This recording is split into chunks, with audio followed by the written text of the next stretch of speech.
늘 평안하시기를 축원합니다.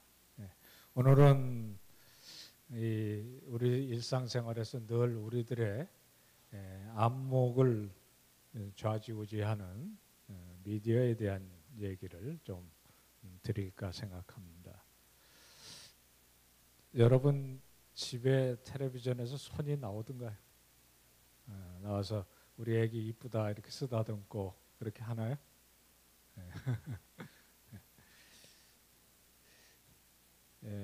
이 단란하게 아주 한 가족이 됐든지 친구들이 모여서 텔레비전을 보고 있는 그런 모습입니다. 저희 학교 그 유아교육과에서 한 번은 그 졸업생들 모두를 모아서 이 기독교 문화야 세계관에 대한 얘기를 좀 해달라고 그래서 간 적이 있었습니다. 대부분 다 지금 어린이집이든지 아니면 유치원 원장님들이신데 제가 여쭤봤어요. 여러분들의 그 최대의 경쟁자가 누구라고 생각을 하시냐? 어떤 분은 아무래도 우리 학교에서 그 산 넘어 있는 중앙대학교 그 유아교육과가 우리한테는 제일 라이벌이라고 생각한다고. 또 어떤 분은 이화여대 얘기도 하시고. 제가 그랬어요. 가장 그리스도인 유아교육자로 경계해야 될 거는 사마귀 유치원이라고 해요. 들어보셨어요? 못 잊어버리셨는 모양인데 주일날 밤에 하는 개그 콘서트라는 프로그램이 있는데 그 중에 옛날에 사마귀 유치원이라는 게 있었습니다. 기억나세요? 뭐 텔레비전 안 보시니까 모르셔도 됩니다. 그 사마귀가 뭐냐면 이쁜 거 좋아하는 마귀, 네 마귀예요. 사마귀가 저 곤충 마귀가 아니고 제가 그 프로듀서한테 직접 들은 얘기예요. 그 중에 그 첫째 마귀는 모든 것이 쉽다는 마귀예요. 그래서 예를 들어 연예인 되는 거 쉬워요. 인류대학 가기 쉬워요. 뭐 이런 얘기고요. 두 번째 마귀가 이제 그 가관인데요. 이 마귀 이름은 쌍칼이에요. 칼을 두 개 이렇게 어린 장난감 칼을 꽂고 나오는데 그 칼이 무슨 칼이냐면 성형수술하는 칼을 상징하는 거예요. 그래서 이 친구는 옛날 얘기, 예를 들어 신데렐라든지 아니면 뭐 우리나라의 콩쥐팥쥐 얘기를 하는데 항상 얘기 끝에 어떻게 끝나면 이뻐 그렇게 끝나요. 이 이쁘면 다 용서가 되는 거예요. 이쁘면 공부 못해도 용서가 되고 미운 짓 해도 용서가 되고 심지어는 나쁜 짓 해도 용서가 돼요. 아주 그 간드러지는 목소리 이뻐 이렇게 하고 되게 끝나는데 그런 마귀들 얘기를 하는데 그 사마귀 유치원이야말로 사실은 오늘날 가장 영향력 미치는 그런 유아교육일 수 있습니다. 그게 어디서 되어지냐 하면 소위 이 매체 미디어를 통해서 되고 가장 아마 우리들이 좀 긴장해야 될 것 중에 하나는 역시 아직까지는 저는 텔레비전이라고 생각합니다. 물론 그 텔레비전의 프로그램들을 집안에 있는 텔레비전으로만 본다고 생각을 안 하시는 게 좋습니다. 왜냐하면 오늘날 젊은이들 집에서 텔레비전 안 본다고 텔레비전 안 보는 거 아닙니다. 스마트폰으로 얼마든지 똑같은 프로그램을 보고 조금 전문적인 그런 얘기로는 그 플랫폼이라고 그러는데 볼 수 있는 통로가 인터넷으로 볼 수도 있고 스마트폰으로 볼 수도 있고 뭐 그 외에도 수도 없이 있어서 어쨌든 이 영상을 통해서 전해지는 그 영향력 그리스도인들이 어떻게 분별할 것인가 하는 말씀을 좀 중심해서 말씀을 드리려고 합니다. 다시 한번 우리 주제 성경 말씀 같이 읽어보고 시작을 하도록 하겠습니다. 로마서 12장 1절 2절 말씀입니다. 같이 한번 읽겠습니다. 그러므로 형제들아 내가 하나님의 모든 자비하심으로 너희를 권하노니 너희 몸을 거룩한 선제로 드리라. 이는 너희에 드릴 영적 예배니라. 너희는 이 세대를 본받지 말고 오직 마음을 새롭게 하고 변화를 받아 하나님이 선하시고 온전하신 뜻이 무엇인지 분별하도록 하라. 아멘. 결국 오늘 주제는 영적 분별력입니다. 우리가 하나님의 말씀을 따라서 늘 우리들이 이렇게 모일 때마다 또는 흩어져서도 하나님의 말씀으로 우리 인격이 형성되기를 원하는데 그 인격을 통해서 우리들이 보는 것, 듣는 것을 잘 분별할 수 있는 그런 방법이 무엇인지를 한번 나누어 보려고 생각합니다. 저는 대중문화 공부를 두 가지 이유 때문에 하게 됐습니다. 뭐 저는 원래 이 대중문화를 공부한 사람은 아니고요. 지금도 저는 뭐 전문가라기보다는 아마추어라고 생각을 합니다만은 첫째는 이제 문화 공부를 하는 입장에서 지난주일에 소개드렸던 대로 우리 그리스도인이 이 세상에 살아간다는 것 자체가 문화입니다. 하나님께서 태초에 에덴 동산을 만드시고 아담과 하와에게 그것을 맡기셨잖아요. 그래서 그것들을 하나님의 뜻대로 잘 개발하고 가꾸고 하나님의 나라로 만드는 그래서 그리스도인들은 문화에 대해서 관심이 있어야 합니다. 문화라는 것이 꼭 무슨 연예인들 하는 것 또는 예술가가 돼야 되는 것이 아니라 우리 어머님들 특별히 가정의 문화는 여러분들이 만드시잖아요. 그래서 어떤 분이 그런 얘기를 했어요. 적어도 손을 이렇게 쭉 뻗쳐서 한 바퀴 이렇게 돌려보면 동그라미가 그려지는데 그 안에 들어오는 것들은 그건 확실하게 책임져야 된다는 거예요. 이 손을 한번 이렇게 뻗쳐보세요. 이렇게 뻗쳐보세요. 이렇게 동그라미를 그려보면 그 안에 들어오는 것은 거룩하게 만들어야 될 책임이 나에게 있다는 거예요. 거기 첫째 뭐가 있냐면 우리 지갑이 있습니다. 그리고 그 다음에 이쪽에 들어가면 제가 이 설교할 때는 안 갖고 내려와서 그러는데 저도 핸드폰이 있어요. 그리고 적어도 이 손이 닿는데 이제 이렇게 하는 게 여기만이 아니고 손이 닿는데 요즘은 이 손이 굉장히 깁니다. 여러분들 리모컨 갖고 있으면 저도 지금 이거 갖고 있는데 저 지금 방송실에 있는 거 제가 지금 갖고 좌우하고 있거든요. 그러니까 이 얘기는 그냥 비유고요. 우리 영향력 속에 들어오는 거는 다 책임을 져야 된다. 그게 문화예요. 여러분들이 저녁상을 준비하는 거 그것도 문화고요. 그 먹든지 마시든지 무엇을 하든지 하나님의 영광을 위해서 할 수도 있고 하나님께 욕되게 할 수도 있고 죄되게 할 수도 있고 그렇습니다. 그러니까 여러분들 삶 자체가 문화예요.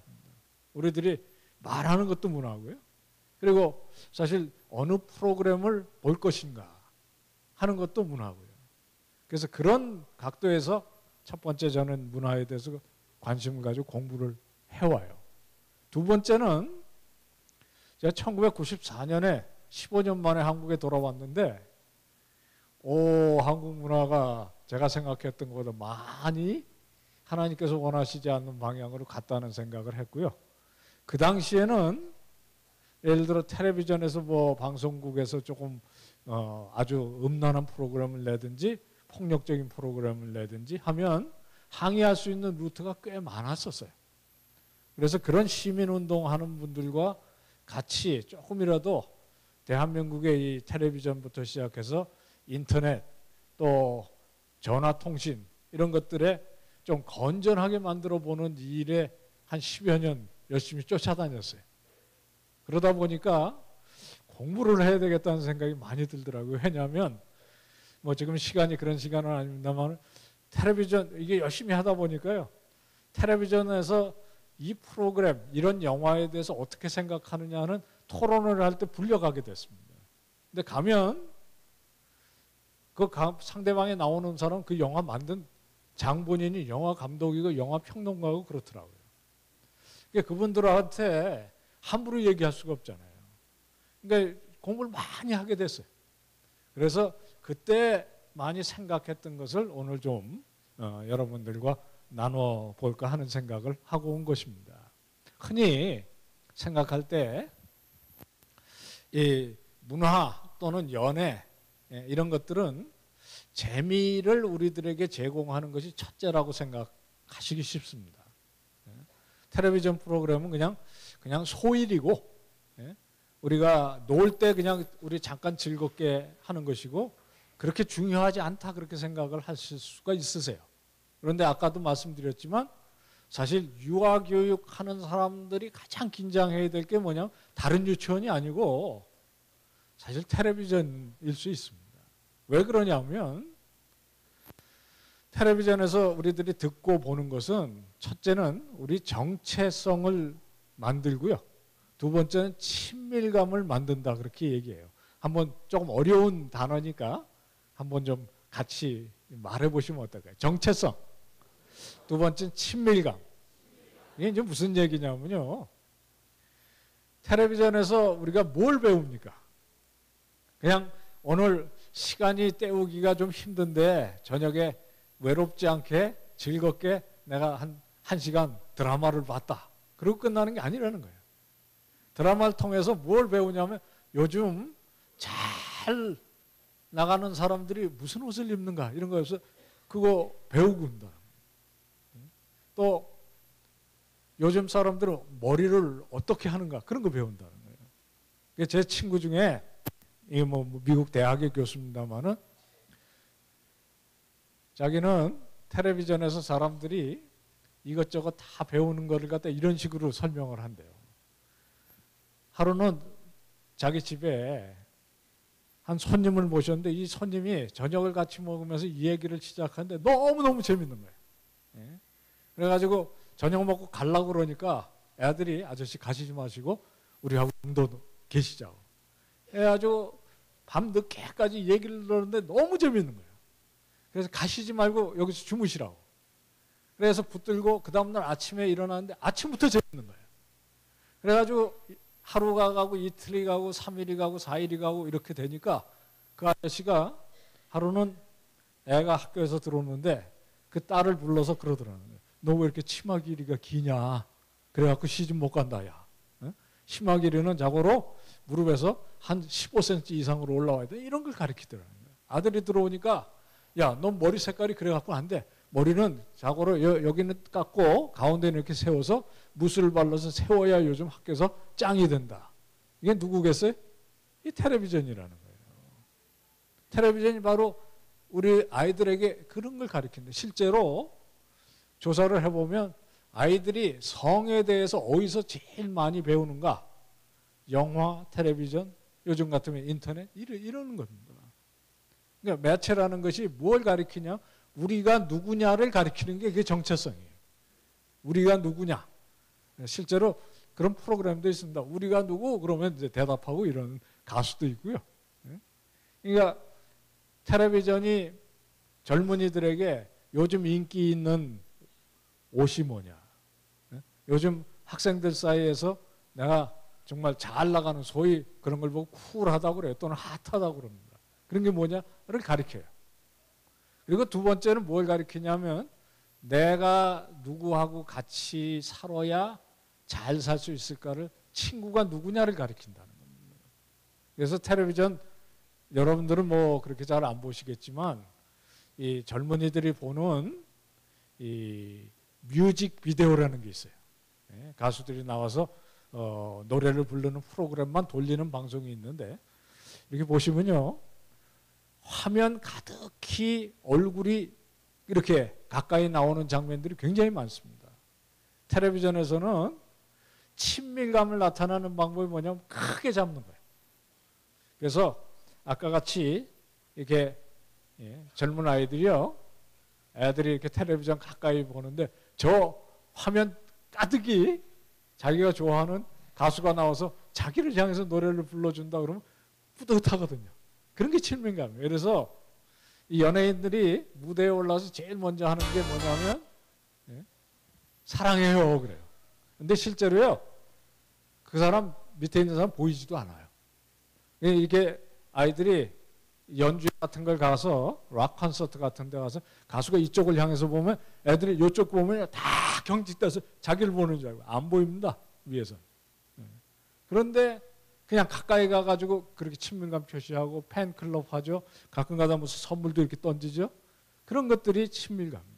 그래서 무슨 일이 벌어지냐면 저희 누님 댁에 가끔 가면 주차장 들어가는 입구에 여고생들이 한 대여섯 명, 많게는 어떤 때는 한 20, 30명씩 옹기종기 모여 있어요. 그 아파트에 류 아무개라고 꽤 이쁘게 생긴 남자 연예인이 살아요. 해가지고 비가 오나 눈이 오나 거기 와서 기다리고 있는 거예요. 오빠 보겠다고. 근데 그 중에 심각한 경우에는요, 그 오빠가 은퇴를 하든지 아니면 어떻게다 사고가 나든지 그러면 따라서 죽습니다. 제가 한 10여 년 전에 서또 아무개라고요. 꽤 뭐 실명을 거론하기가 좀 그래서 그렇습니다만은 이 친구가 꽤 잘 나가던 그런 가수였는데 이게 좀 이렇게 매출이 떨어지고 그러니까 매니저가 요번에 이 음반 되는데 이거 요번에 못 뜨면 너하고 나하고 죽는 거다. 그렇게 자꾸만 심리적인 억압을 줬는데 그걸 못 견디고 자살을 했어요. 그랬더니 한 달 사이에 중학생, 고등학생 해서 4명이 따라서 자살을 한 적이 있습니다. 이거는 우리나라에서만 벌어지는 일이 아니고요. 거의 그 비슷한 시기에 일본에서도 제일 잘 나가는 록 그룹인 이 엑스제팬이라는 게 있었는데 거기에 주 가수인 히데라는 사람이 목을 졸라서 자살을 했는데 역시 비슷한 일이 이게 전 세계적으로 비슷한 일인데 이게 왜 벌어지는 일이냐면 연예인들이 우리들이 누구인지를 가르쳐주고 우리의 친구가 되다가 보니까 거기서 그런 관계들이 발전을 합니다. 이제 그런 얘기를 염두에 좀 두실 필요가 있어요. 다른 걸 물어볼 게 아니라 우리 손자, 우리 내가 정말 눈에 넣어도 아깝지 않은 아프지 않을 손녀, 손자가 누구에게 자기가 누구인지를 배우나 누구하고 가장 친하게 지내는가 그거 한번 생각을 해보시면 좋아요. 노래는 뭐 조금 이따 들으셔도 되고 이게 이제 두 아주 대표적인 영화인데요. 정체성을 가리키는 영화예요. 요즘 우리 권사님들 또는 우리 장로님들 가운데 이제 저희 설 되면 애들이 오잖아요. 예? 손자 손녀들 만날 때 걔들 놓고 어머님 무릎 위에 앉아서 듣던 이야기 해주시는 분들 계세요? 옛날에는 우리들이 이야기를 통해서 성경도 알게 되고 신앙의 얘기도 알게 되고 그리고 특별히 인격 수양도 배우고 그렇게 했었어요. 예를 들어 이 얘기는 뭐 여러분들 다 아실 텐데 나무 새구리 얘기 아시죠? 뽕나무 방구를 끼니까 옆에서 모르세요.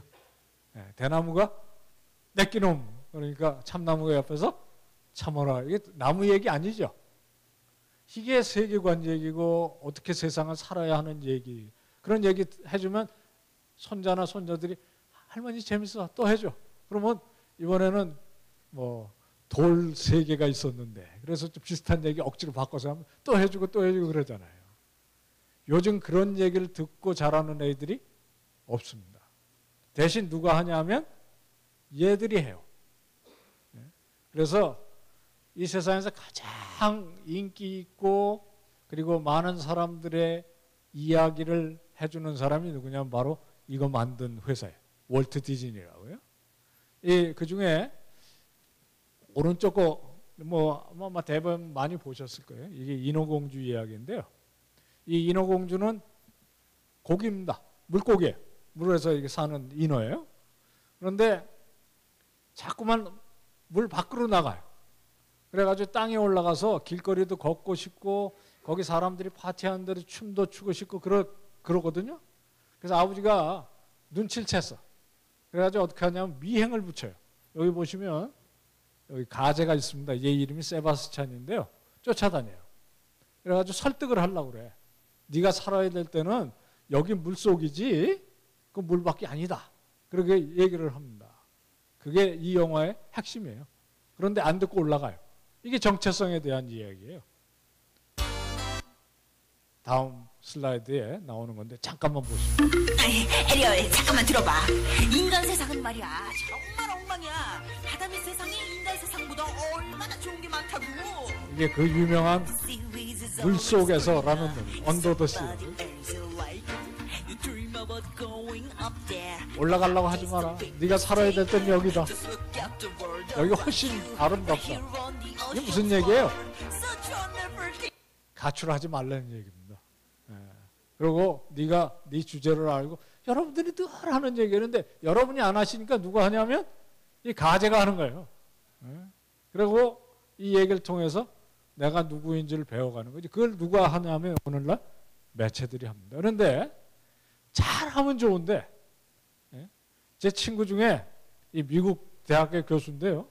이 사람이 박사학위 공부를 할 때 디즈니 영화 7개를 아주 과학적으로 분석을 했어. 아주 여기 나오는 좋은 가치관, 아이들에게 유익이 될 만한 것, 그러면 그걸 5점 만점에 5점. 그리고 그 안에 좀 이상한 것들도 있습니다. 심지어는 이 만화 영화에도 동성애도 있고요. 예? 권력 투쟁에 대한 아주 잔인한 거 가리키기도 하고. 그래서 이쪽에 잘못된 거는 마이너스 5점에서 플러스 5점까지 점수를 샅샅이 분석해가지고 책 한 권을 썼어요. 그런데 그 책의 결론이 뭐냐면 월트 디즈니 영화 아주 잘 알려진 영화 7개를 플러스 5점에서 마이너스 5점까지 분석을 해보니까 점수가 몇 점이 나왔을 것 같으세요? 0점 근처에 나왔어요. 그러니까 주는 것이 있으면 빼앗아 가는 것이 있는데 자기가 공정한 입장에서 노력해서 분석을 해보니까 별 가치가 없더라. 그런 겁니다. 사실은 이쪽에 마이너스 쪽으로 안 가면 다행이에요. 이거는 지금 제가 어린아이들 얘기하지만 어린아이들만 그런 거 아닙니다. 오늘 저녁에 지금 돌아가셔서 저녁에 주무시기 전에 드라마 보실 거 아니세요? 응?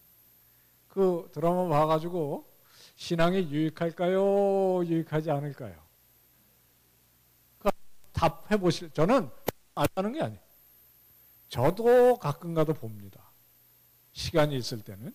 그런데 과연 이게 유익할지 안 할지를 분별해서 유익하지 않으면 끊어야죠. 유익하면 더 보셔야 되고. 그게 바로 정체성 친밀감에 대한 얘기예요.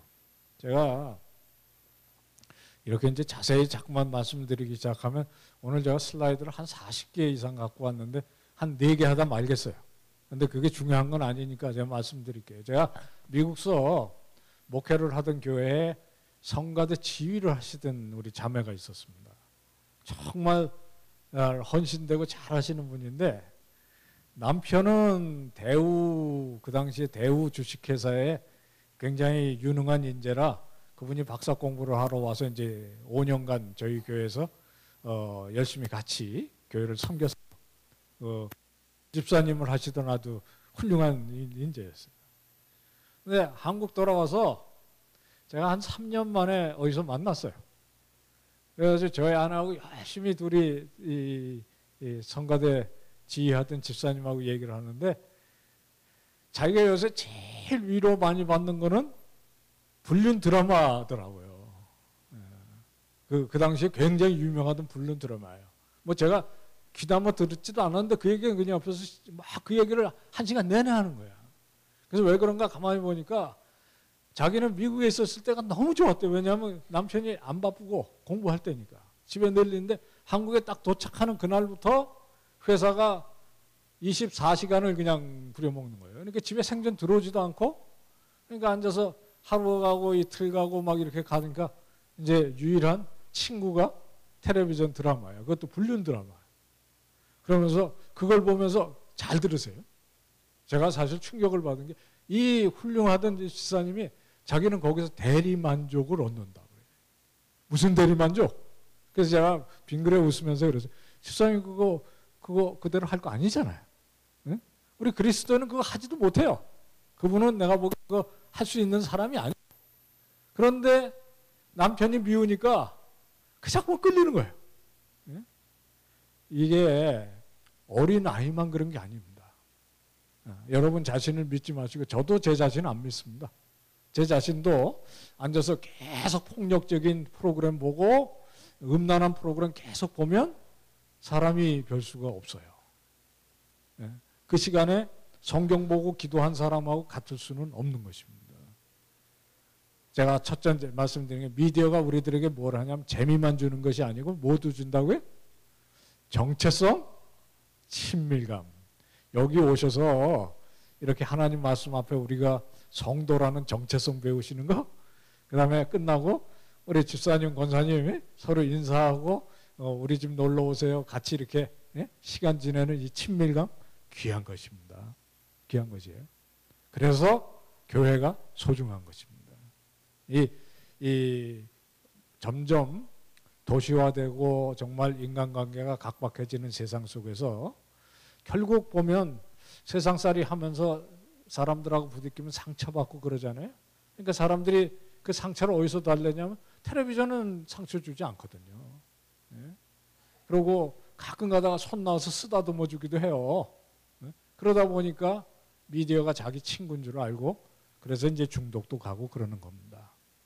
그런 얘기를 조금 더 드리고 싶어요. 또 하나가 뭐냐 하면 이 문화가 굉장히 중요한 일도 합니다. 교육도 해요. 교육도 합니다. 이게 요즘 이게 저도 아직까지는 못 봤습니다. 시간이 없어서. 이게 지금 시중에서 제일 아직까지 상영하는지 모르겠는데 최근에 굉장히 많은 대한민국 1천만 이상 가서 봤다는 거예요. 이게 왜 그렇게 재밌을까요? 우리들이 6.25 사변 이후에 지내온 어렵고 힘든 세월을 잊지 않게 해줘요. 기억하게 합니다. 그리고 상대적으로 지금 우리가 사는 세상이 그래도 행복하다. 그런 느낌을 준단 말이에요. 그래서 이런 프로그램들, 이런 프로그램 많습니다. 예를 들어 이 6.25 사변 같은 거 잊어버리면 안 되는데 여러분들이 얘기하는 것보다 아이들이 이런 영화를 통해서 얼마나 참혹한 전쟁이었는지를 잊어버리지 않게 해주고요. 이거는 서양도 마찬가지예요. 유대인들의 그 굉장히 어려웠던 학살 사건 같은 것들을 이런 영화들이 보여줍니다. 또 2차 세계대전이 얼마나 참혹했는지를 정말 잘 그린 영화고요. 여러분 이 영화는 아시죠? 타이타닉이라고. 타이타닉이 뭔가요? 세월호보다 100배 큰 사건이에요. 예? 예. 저는 사실 지금 우리의 상처가 조금 지나간다면 반드시 세월호에 대한 영화를 만들었으면 좋겠어요. 그래서 이런 사고가 다시는 우리나라에서 일어나지 않도록 그 기억을 만드는 사건이거든요. 타이타닉 그런 영화예요. 타이타닉 여러분들이 뭔지 들어보셨죠? 제가 마이크를 좀 바꿀게요. 이 타이타닉이 어떤 배였는지 아시는 이유는 타이타닉에서 연구를 하거나 책을 보기보다는 사실 이 영화 때문에 아시는 겁니다. 이 영화 보시면 타이타닉이 얼마나 큰 배였는지 아실 수 있고요. 무슨 사고가 났는지 아실 수 있고요. 그리고 그냥 이게 쓸게요.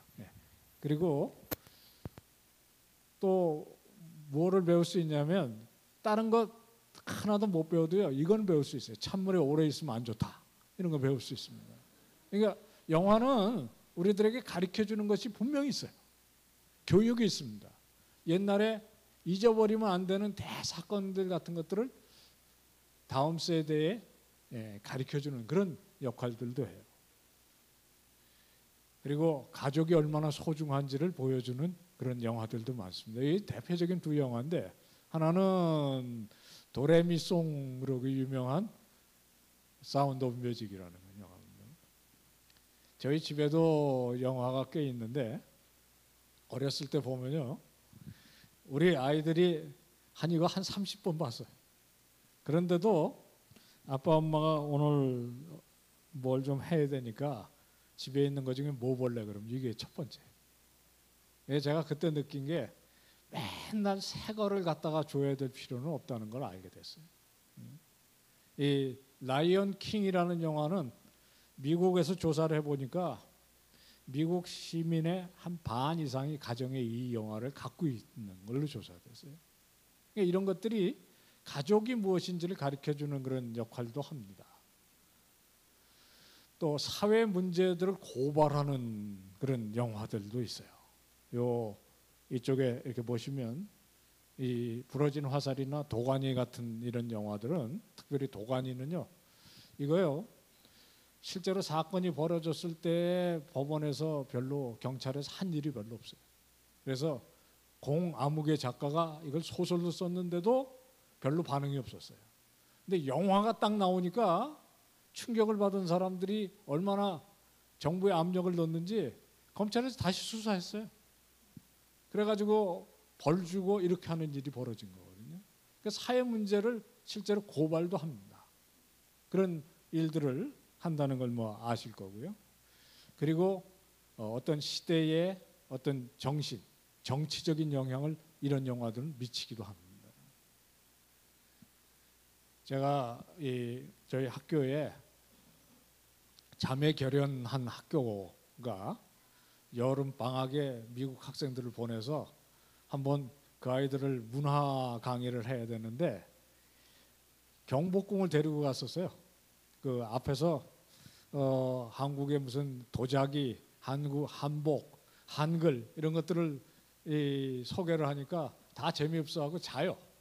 그래서 제가 아예 현장에 나가서 보자고 경복궁을 데려갔는데 그날 공교롭게 그 앞에서 무슨 데모가 있었냐면 소고기 반대 데모라고 그래가지고 미국 국기를 막 불태우고 그런 일이 있었어요. 그래가지고 이 사람들이, 이 촌사람들은 그런 거 잘 몰라요. 미국도 촌사람들은 그런 거 굉장히 충격을 받는다고.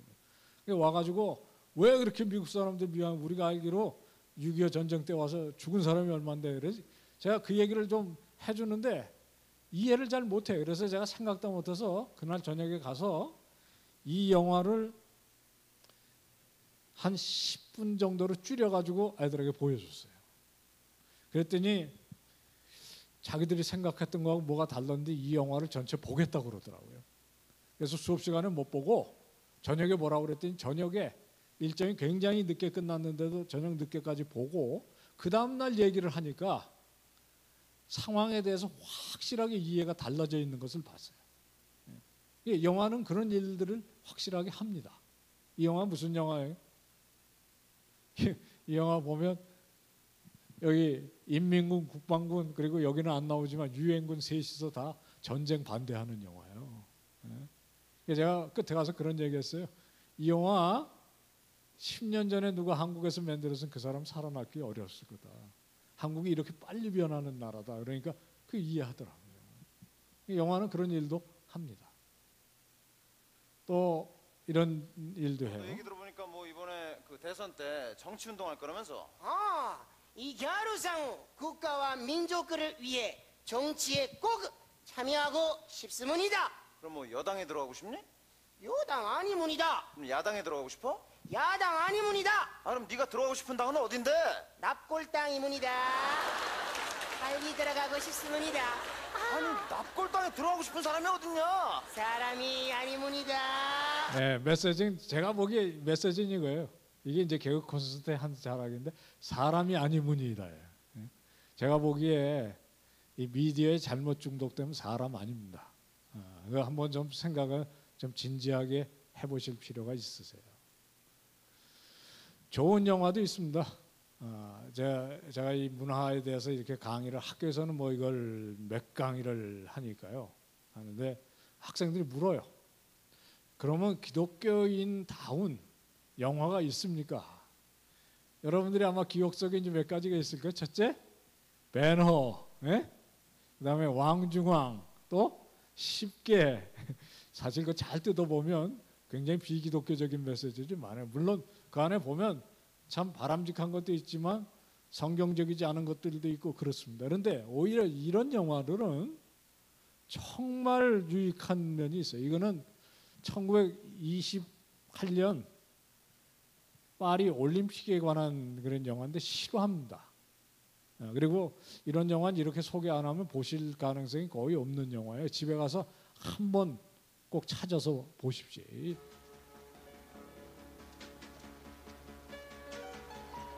올림픽에 출전했던 두 사람 이야기, 불의 전차라고 번역이 되어 있는 영화입니다.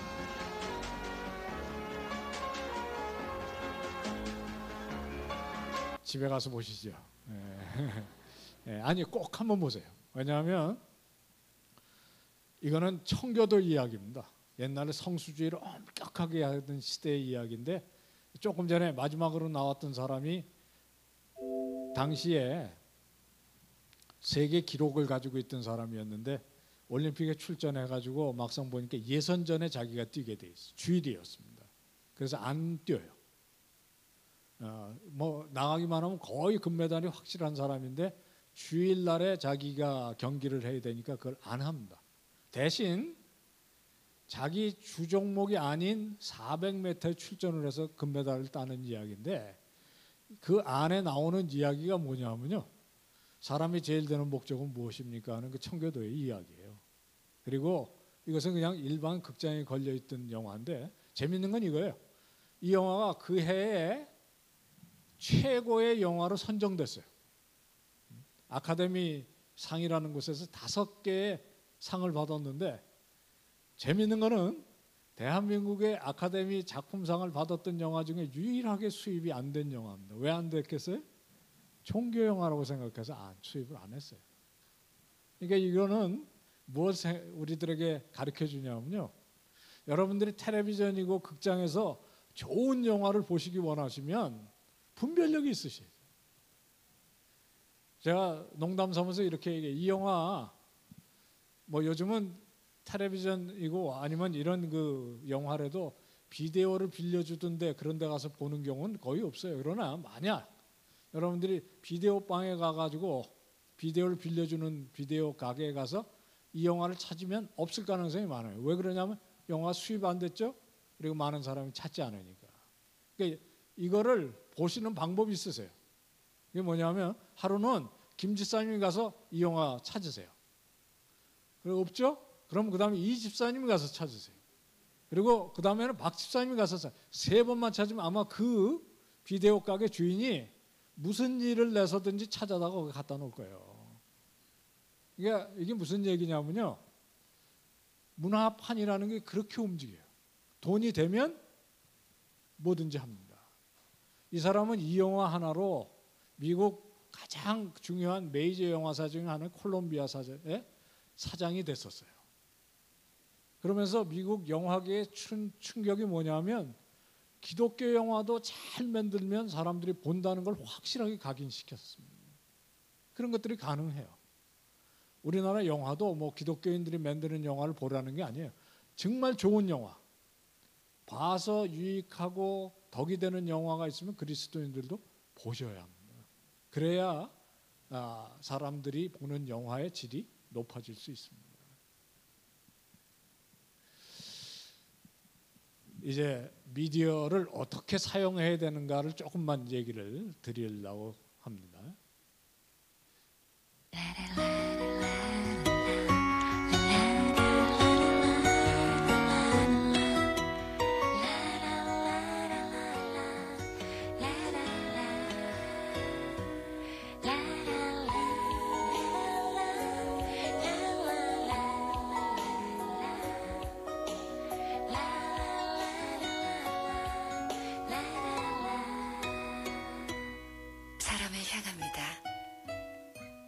이게 무슨 특정 회사를 제가 비판하려고 하는 건 아니니까 오해 마시고요. 이 영화 이 선전 광고 샀어요. 이런 데 쓰려고요. 돈 주고 산 겁니다. 이게 뭐냐면 SK텔레콤의 이 전화 광고인데 이거는 사기같이 보이지 않으세요? 안 보셨어요? 거기 자막? 카메라 없애주세요. 주소로 없애주세요. 문자 없애주세요. 그리고 실제로 이 회사의 이 전화기는 그 모든 것 더하기 더 많은 것들을 하는 방향으로 계속 가는 거예요. 그러니까 완전히 반대 방향으로 가는 그런 그거 안 보셨어요? 그냥 느낌 없으세요? 이 다음에가 뭐냐면 요게 이제 시리즈로 되어 있는 광고인데요. 요거 끝난 다음에 광고가 뭐냐면 생각대로 하면 되고였습니다. 그리고 지금 뭐냐면 이제 LTE 지금 선전하고 있고요. 안 보셨으니까 그냥 넘어가겠습니다. 제가 여기 핸드폰을 안 갖고 와서 보여드릴 수가 없는데 제 핸드폰을 가끔 이제 학생들이 보면 다 숨 넘어가요. 그러면서 물어보는 게 선생님 그거 언제 바꾸실 거예요? 그렇게 물어봐요. 왜냐하면 이게 폴더폰인데다가 제가 지금 한 13년째 쓰고 있어요. 그러니까 언제 바꿀 거냐 물어봐 자꾸만. 근데 제가 뭐라고 답변하냐면요. 이게 망가지지 않으면 주님 오실 날까지 내가 쓸 거다. 근데 그나마 그거 들고 다니기 시작한 게요. 제가 원해서 그런 게 아니고 학교에서 교무처장을 하는데 입시 때가 되니까 연락 안 돼서 사고 나면 책임지실 겁니까? 그래서 할 수 없이 제가 샀어요. 그 전에 전국의 교무처장 회의를 갔는데 이 임명록에 쭉 보니까 140개가 넘는 이름이 적있는데 제 것만 하얗게 공란이더라고요. 전화번호 없었어요. 이거 핸드폰 없었어요. 그런데 그걸 옆에 총장님 회의도 같이 했는데 고신대학교에 총장님이 저를 굉장히 동생같이 아껴주시던 분인데 그걸 딱 보더니 저를 꾸짖으시더라고요. 당신 아직도 이 핸드폰 안 쓰냐. 그래서 그거 제가 여러 가지로 귀찮고 버거워서 안 들고 다니니까 화를 벌컥 내시면서 무조건 내가 사줄 테니까 들고 다니라고 그래요. 그래서 제가 하못하면 선물로 받을 뻔했어요. 그래서 제가 이거 별로 뭐 저한테 필요도 없고 여러 가지 귀찮아서 안 쓰는 거 아시지 않냐 하니까 그거는 아는데 자기가 주변에서 보니까 성질 나쁜 놈들이 그걸 안 쓴다는 거예요. 인격적으로 문제가 있는 사람들이 안 쓴대. 그러니까 나는 그런 사람 아닌지 않느냐. 그러니까 당신 이미지 관리상 그거 사야 된다고 그러더라고요. 그런데도 제가 안 썼었어요. 그러다 이제 업무 때문에 할 수 없이 쓰게 됐는데 지금도 제가 이놈 꼭 들고 다녀야 되나 가끔 회의해요. 회의가 된다니까요. 지금도요. 하루에 적어도 2차례 3차례 공짜로 바꿔주겠다는 전화가 와요. 아주 귀찮을 정도로 옵니다. 근데 제가 정말 그 안 망가지면 그 상태에서 제가 제 끝까지 쓸 생각이에요. 여러분들 가운데 아마 생각해 보세요. 지금 쓰고 있는 그 핸드폰이 꼭 필요해서 지금 자꾸만 새 것으로 바꾸시는가 한번 생각해 보시고요. 그리고 우리 학생들 이렇게 보면 정말 그 비싼 걸 돈을 어떻게 내고 쓰나 싶어. 이 돈이 없어서 쩔쩔쩔쩔 매면서 최신 폰이 막 휙휙 날아다니는 거예요. 그게 정말 필요했을까? 아니면 생각대로 하라는 그 얘기에 아멘하고 가서 바꾼 것일까 생각을 좀 해보게 되는 겁니다. 이게 미디어라는 것이 이 사람이 아마 미디어 학자 중에서는 최고의 전설적인 학자예요. 근데 이 사람이 쓴 책 중에 이런 책이 있어요. 미디엄은 마사지라. 그런데 이걸 메시지라고도 바꾸기도 합니다. 마사지가 뭡니까? 주물르는 거죠. 미디어가 그 자체 속에도 메시지가 들어있을 뿐만 아니라 그게 무슨 얘기냐면 똑같은 설교를 똑같은 이 특강을 제가 이 뒤에 이런 영상 없이 하는 것과 이 영상을 가지고 하는 것과 상당히 메시지가 다를 수 있습니다. 첫째, 이런 걸 너무 화려하게 쓰면 제 메시지보다는 이 기술이 최고다 이런 메시지를 전하기가 쉬워요.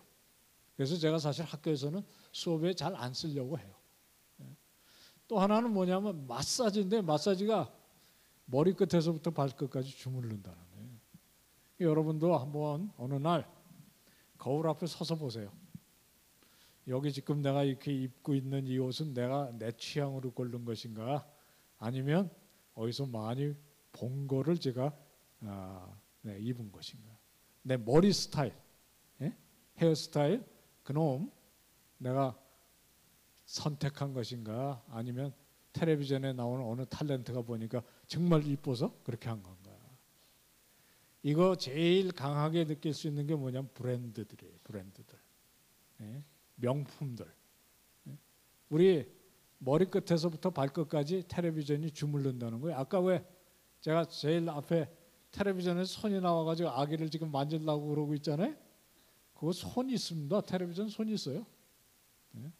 우리를 마사지 해주는데 어디까지 마사지 하냐면 머리끝에서부터 발끝까지는 괜찮아요. 머리 속을 주물르니까 문제예요. 이게 이제 저희 미디어 중독되어 있는 아이들 고치는 그런 그 기구에 제가 도와주면서 우리 간사가 저한테 준 그림인데요. 이 그림을 학부모님들한테 보여주고 묻는데요. 이게 벌써 한 10년쯤 지난 그림이에요. 이 그림에서 잘못된 게 혹시 뭐라고 생각하십니까? 그러면 어떤 부모는 그런데 와, 그 집 왜 이렇게 예? 스크린이 커? 그리고 좁은 집에 왜, 예? 컴퓨터가 2대씩이나 돼? 진짜 문제는 뭔지 아세요? 엄마가 아무리 불러도 애가 고개를 안 돌린다는데 문제가 있다는 거예요. 이게 왜 이런 일이 벌어지냐면 게임에 중독이 되어 있는 거예요. 그 저희 그 간사가 어디서 찍은 건데 이게 어디서 찍은 거냐면 교회에서 찍은 겁니다. 오늘날 주일학교 예배를 드리고 아이들이 제일 좋아하는 광고는 오늘 공과 공부 없어요. 그거 제일 좋아한대요. 그러면 우르르 몰려나가지고 밖에 나가서 다 이거 하고 있는 거예요. 부모님들이 아이들을 이게 놀이미디어 교육센터라는 곳인데요. 데려와가지고 얘가 아무래도 중독인 것 같다 그러면 이게 국가에서 만든 시험지가 있습니다. 한 4장짜리도 있고 10장짜리도 있고 정도의 차에서 그걸 두고 아이들한테 체크를 해서 점수를 내가지고 몇 점 이상이면 중독 이런 게 있어요. 그런데 저희 간사가 저에게 해준 아주 명언이 있어. 그거 20분에서 거의 1시간씩 테스트할 필요 하나도 없더라는 거예요. 중독인지 아닌지는 어떻게 해보면 하냐면 끊어보면 안 되는 거예요. 얼마나 애가 하루에 시간을 많이 보내는지 그게 중독의 이 좌표가 아니고 끊어보면 금방 한다는 거예요. 예, 그림 한번 이렇게 보십시오. 애가 미디어에 중독되면 아버지 소리를 들려면 메가폰이 필요하다는 거고요. 여기 보면 애를 지금 데리고 어딜 가야 되는데 컴퓨터 때문에 못 가는 거예요. 그러니까 질질 끌고 가야 돼요. 이런 일이 여러분 집안에서는 없기를 바라봅니다. 이게 이제 여기서부터 시작된다는 거거든요. 이 요즘 그 어린아이들 유모차 있죠. 어떤 유모차는 제가 타고 다니던 차보다 더 비싸더라고요. 제 그때 지금 차 말고 바꾸기 전에 제가 제 차를 한 14년을 탔더니 보험회사에서 매기는데 보니까 140만 원인가 매기는데 유모차가 그보다 훨씬 비싼 거 많아요. 근데 그 비싼 걸 사면 핸드폰 거치대라고 그래서 거기다 이렇게 스마트폰 거는 그 장치를 줘요. 제가 저희 처제가 그거 살 때 그거 보면서 그거 절대로 거기다 달지 말라고 그랬어요. 그게 왜 필요하냐면 애를 태우고 백화점에 갔는데 애가 뒤집어져서 울고 뭐 이러면 정말 창피하잖아요. 그러니까 아이를 진압할 때 어떻게 진압하냐면 거기다 딱 스마트폰을 걸고 뽀로로를 틀어주면 한 방에 진압이 된다는 거예요. 그래가지고 거기서 시작하면 결국엔 아주 어렸을 때부터 미디어에 귀가 열리기 시작해서 부모만 안 듣고 부모만 안 듣는 사람 학교 가면 선생님만 안 듣고 교회 오면 교역자들 말 안 듣고 직장에 가면 어른들 말 안 듣고 그런다는 거예요. 이것도 있는데요. 그냥 제가 시간이 없어서 넘어가겠습니다. 마지막으로 이게 이제 미국의 사례인데요. 조금 과격한 예를 제가 하나 들을게요. 예, 아까 처음에 말씀드렸던 미디어가 우리들의 정체성, 친밀감 이런 것들을 어떻게 만들어내는가 하는 그런 예입니다. 이거는 실제로 있었던 사건이고요. 이게 그 사건이 일어났을 때 미국의 대표적인 이 시사 잡지인 타임지에 나왔던 표지 기사예요. 표지 기사의 제목이 뭐냐면 옆집 괴물이에요. 옆집 괴물. 그리고 그 밑에 무슨 얘기를 썼냐면 누가 아이들을 그렇게 만들었는가 그렇게 묻는 질문입니다. 이 콜럼바인 고등학교라고요. 고등학생 둘이 중무장을 하고 학교에 갔어요. 그래서 그 다음 슬라이드를 보시면요. 이게 그때 실제 사진이에요. 얘들은 군인이 아닙니다. 학생이에요.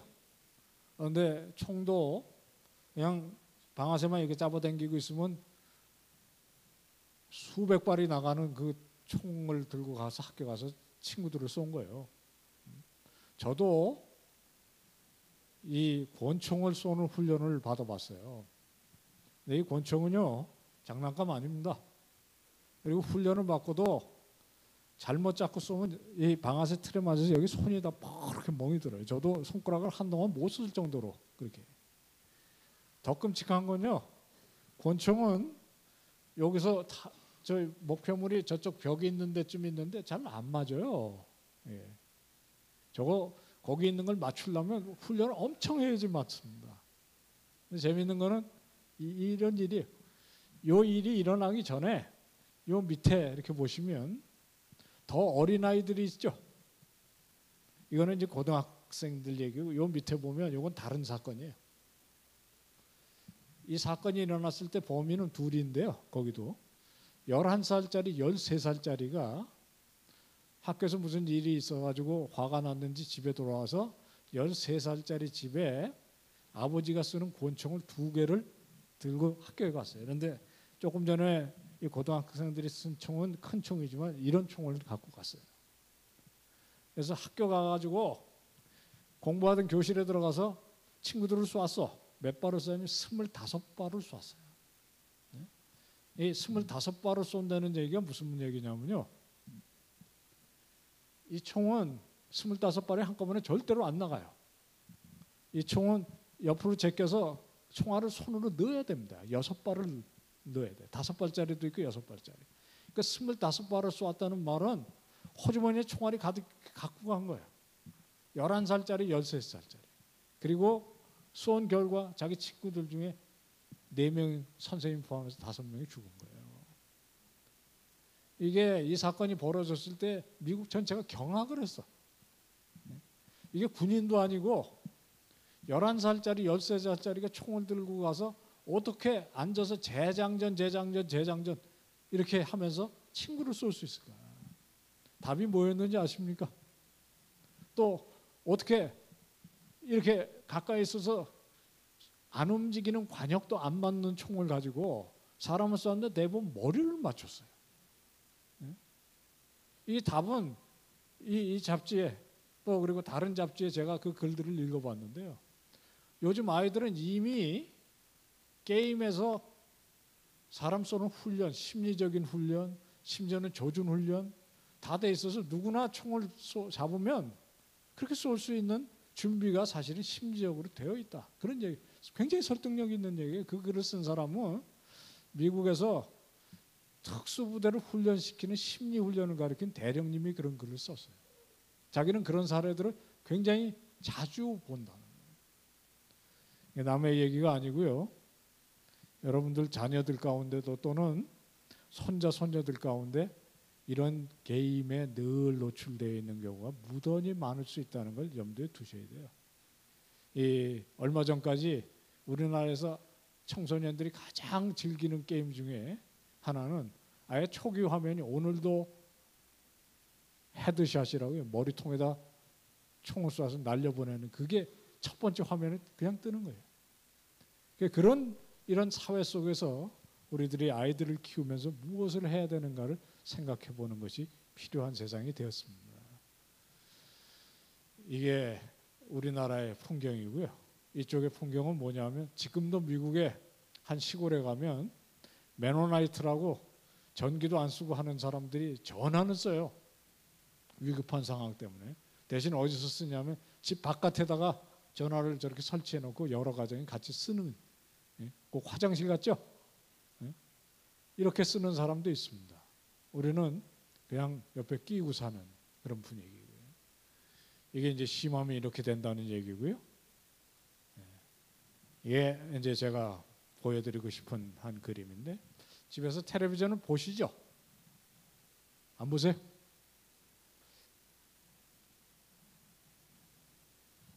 이게 바람직한 그림인가요? 아닌가요?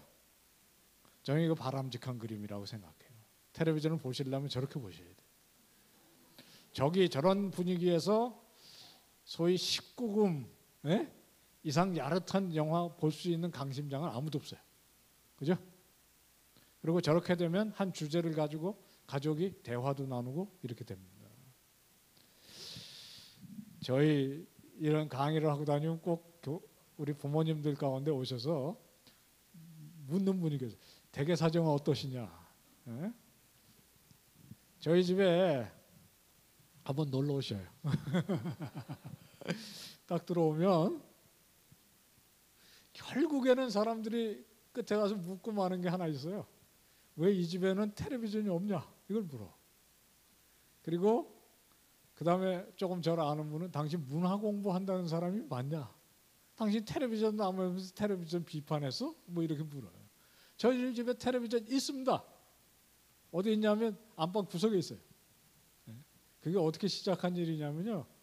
아까 말씀드렸듯이 외국 생활 끝내고 한국에 딱 오니까 딱 아파트에 전세로 들어갔는데 텔레비전 모시게 돼 있는 자리가 딱 있더라고요.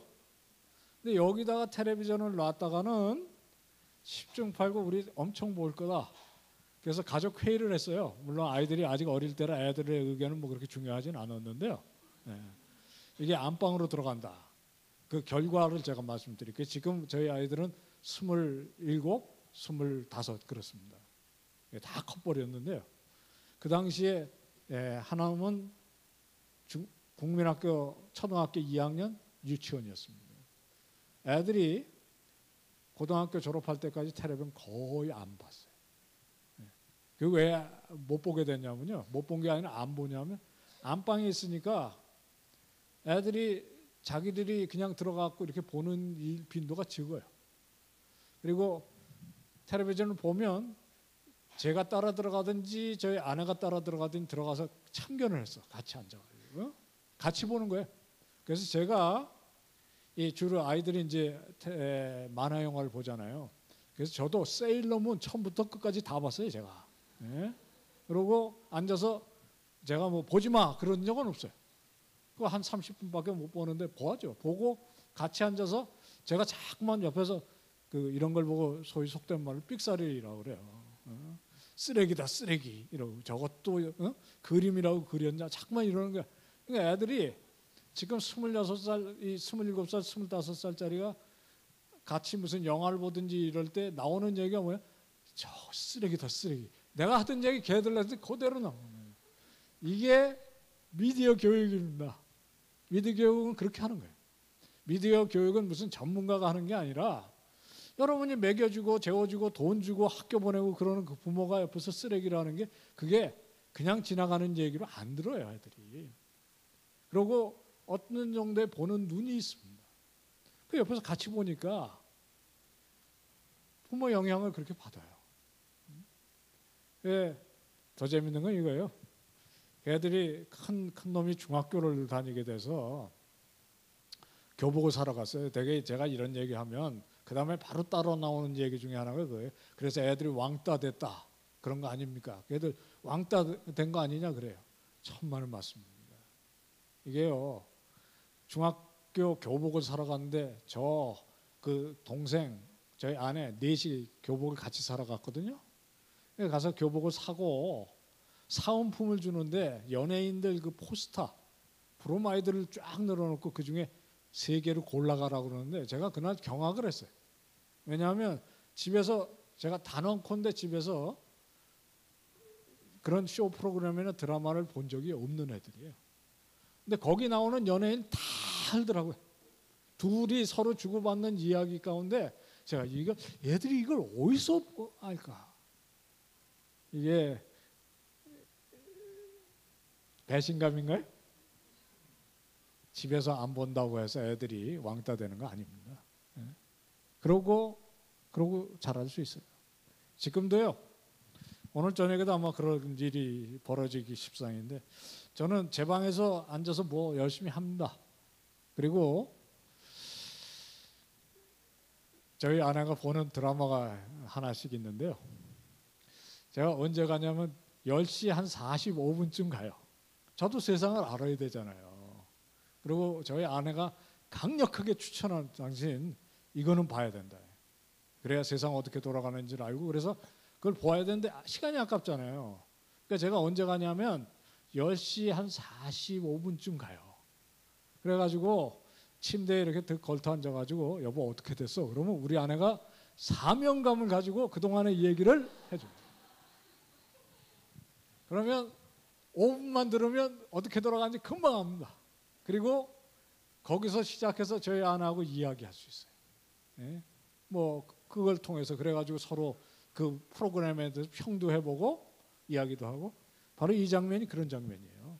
얘가 그러고 있잖아요. 얘가 손가락을 야야 저거 그러면 엄마가 또 한마디 할 거고 아버지가 한마디 할 거고 무슨 영화를 보든지 드라마를 보면 이렇게 같이 하세요.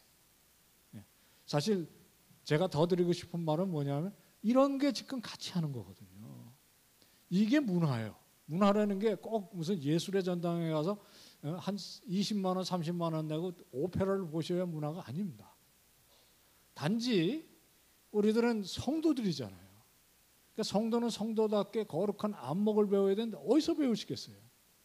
우리 공동체 쪽에 보면 여기는 교수님들도 계실 거고 여기는 뭐 예술가도 계실 거고 그 성도님들이 성도님 서로 돕고 이렇게 해서 우리 수준을 올리는 게 문화 수준입니다. 가정에서는 누가 해야 될까요? 할머니, 할아버지, 어머니, 아버지가 하시죠. 그런데 집에서 제일 협조가 안 되는 사람이 있어요. 그게 누굴까요? 보시죠. 이게 저희가 협조했던 프로그램인데요. 아버지였습니다.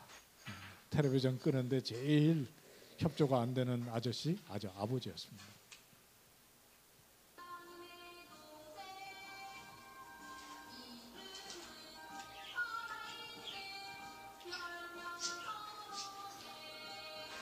이게 지금 텔레비전 끈 지 한 일주일 된 집이에요. 착한 사람이 나쁜 사람이 엄마한테 얘기 좀 했다. 이 아저씨 멘붕입니다. 애들도 그냥 할 일이 없는 거예요. 집안 조용하죠? 안 돼. 이거는 엄마가 오늘 새로 이 아저씨는 정말 할 일 없죠? 화이팅. 이거요 연기한 거 아니에요. 이게 실제로 놓고 찍은 사진입니다. 일찍 자는 거예요. 할 일이 없으니까. 그러니까 당연히 일찍 깨죠. 그리고 조용해요. 집안이 이렇게 조용할 수가 없어. 그 변화가 생겨요. 변화가 생깁니다. 이게 한 가정이 실제로 카메라를 숨겨놓고 찍은 거예요. 주부만 알고.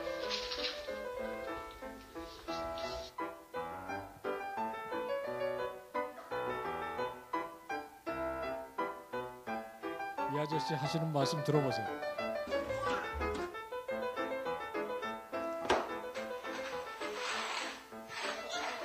소리가 보니까 쉬운 걸 할 일이 없으니까 청소를 자주 하게 된다는 거예요. 가정 전체가 변합니다. 얼마나 발전하나 보세요. 이 집에 그 형이 이 정도까지 발전해요.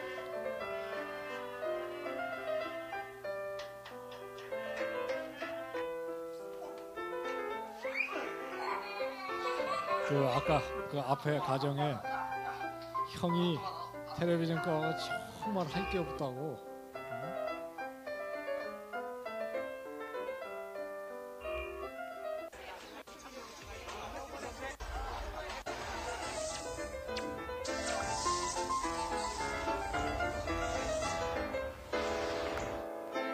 예, 오늘 강의는 여기서 마칠 건데요.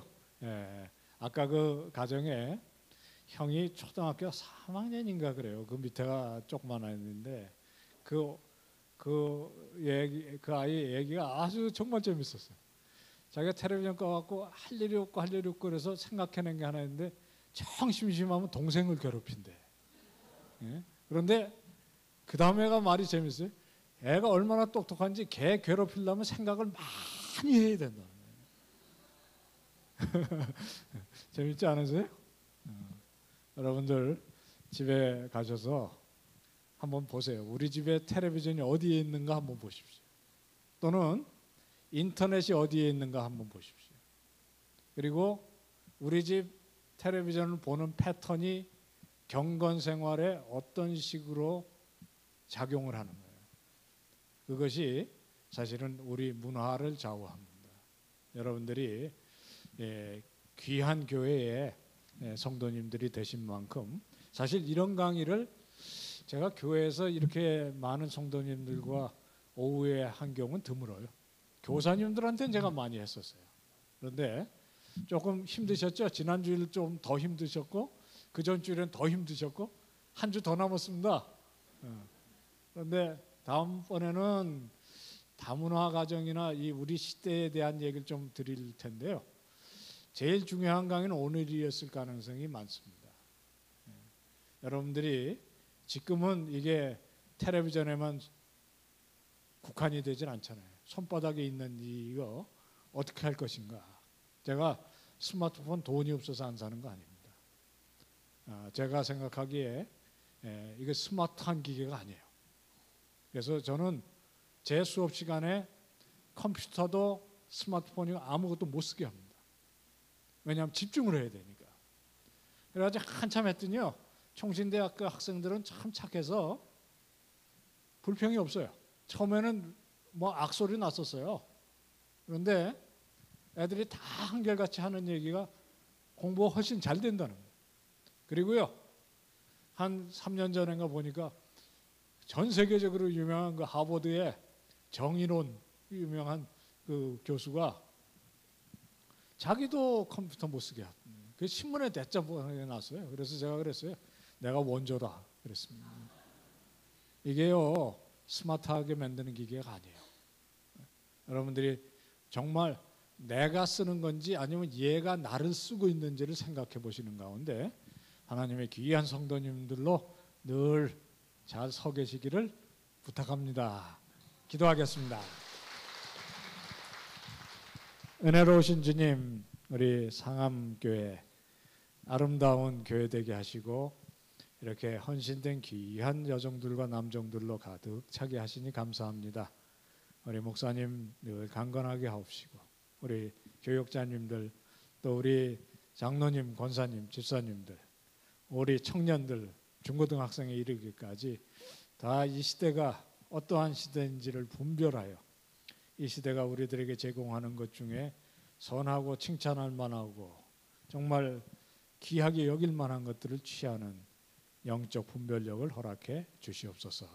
그래서 거룩한 가정 되게 해주시고 남들에게 정말 남다른 삶을 보여줄 수 있는 아름다운 빛과 소금 되는 귀한 교회 되게 해 주시옵소서. 예수님의 이름으로 간구하옵나이다. 아멘. 예, 명절들 잘 보내십시오. 다음 주에 뵙겠습니다.